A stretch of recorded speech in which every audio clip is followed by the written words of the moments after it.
एक एक दिन की बहुत अहमियत होती है अगर आप किसी कम्पिटिटिव एग्ज़ाम की तैयारी कर रहे हैं।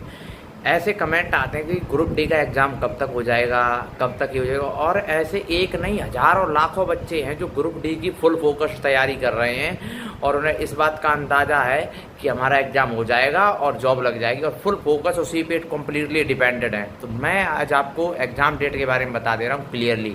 देखो, अगर आपसे कोई ये कह रहा है कि एग्ज़ाम इस तारीख को हो जाएगा, उस तारीख को हो जाए, पूरी तरह से गुमराह कर रहा है। जो ग्रुप डी की भर्ती है पूरी तरह से कोर्ट में फंस चुकी है और कोर्ट में फंसी हुई कोई भी भर्ती इतनी जल्दी कंप्लीट नहीं होती है।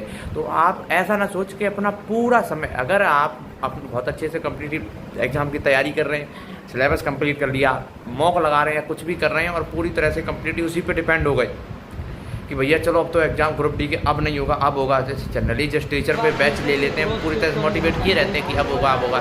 भैया मेरा सजेशन तो आपको ये है कि अगर आप एक ही एग्ज़ाम पे डिपेंड है, वो है ग्रुप डी, तो आप बिल्कुल गलत कर रहे हैं। आप और भी एग्ज़ाम पे फोकस करके चलिए। अगर जैसे आप किसी भी स्टेट से हैं तो आप और स्टेट एग्ज़ाम को टारगेट बना लीजिए कुछ दिनों के लिए, या फिर टेक्नीशियन ALP जो भी हैं आप उन एग्ज़ाम को टारगेट बना लीजिए। लेकिन इस भरोसे में बिल्कुल ना रहें कि ग्रुप डी का अब हो जाएगा एग्ज़ाम। अगर वैसे एग्ज़ाम की बात की जाए तो अभी किसी को एग्ज़ाम नहीं पता, लेकिन अक्टूबर नवंबर में होगा। भर्ती कोर्ट में फंसी हुई है, अभी कल ही नोटिस आया था, अब अगली सुनवाई जो है भी 1 सितंबर को है। तो अब सोचिए जो भर्ती कोर्ट में चल रही है तब से, तो उसका एग्ज़ाम कब होगा? और लगभग अंत तक ये भर्ती कोर्ट में ही रहेगी। तो कोर्ट वाली भर्तियों का सिस्टम बहुत बेकार होता है। आप अपना पूरा दांव, भैया मेरा तो सजेशन ये बिल्कुल ना लगाएं ग्रुप डी पे।